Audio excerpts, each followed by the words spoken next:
Guys, നമ്മൾ ഇന്ന് ആനിക്കാടിലാണ് നിൽക്കുന്നത്. ഇവിടെ നിന്ന് നമ്മളെ മച്ചാൻ ചെന്ന വഴി കൂടെ കയറി ഇറങ്ങുന്നതാണ്. ഇല്ലാത്ത വഴി നമ്മൾ ഉണ്ടാക്കി പോവുകയാണ്. വെള്ളം പോകുന്ന വഴി കൂടെ സൈക്കിൾ ഓടിച്ചാൽ എങ്ങനെ ഇരിക്കും എന്നാണ് നമ്മൾ ഇന്ന് നോക്കാൻ പോകുന്നത്. ഏതായാലും വരാൻ പോവുകയാണ്. പൊക്കോളൂ. നമ്മുടെ മച്ചാൻ പോയിട്ടുണ്ട്. എൻ്റെ തല കാരണം കാണാൻ പാടായിരിക്കും. അല്ല വേണ്ട,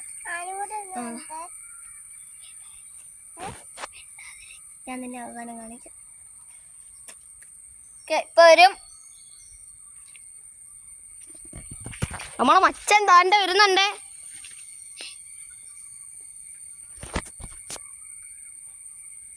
ഇപ്പൊ വരും.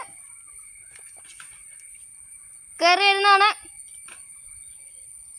കണ്ടു വരുന്നു വരുന്നു വരുന്നു.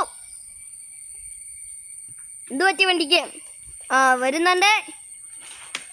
വന്നു വന്നു വന്ന് വണ്ടി കേറി. നമ്മുടെ ഇന്നത്തെ വീഡിയോയിൽ വണ്ടി കേറിയിരിക്കുന്നു. എന്ത് ചെയ്യാൻ? നമ്മുടെ കൂട്ടുകാരൻ പോവുകയാണെന്ന്. എന്നാ വാ, നമുക്കൊരു സ്റ്റാറ്റൊക്കെ പറഞ്ഞ് പോവാം. ലൈക്ക് ചെയ്ത് സബ്സ്ക്രൈബ് ചെയ്ത് ഷെയർ ചെയ്ത് ഒന്നും കമൻറ്റ് കൂടെ ചെയ്യുക. വീഡിയോ ഇഷ്ടം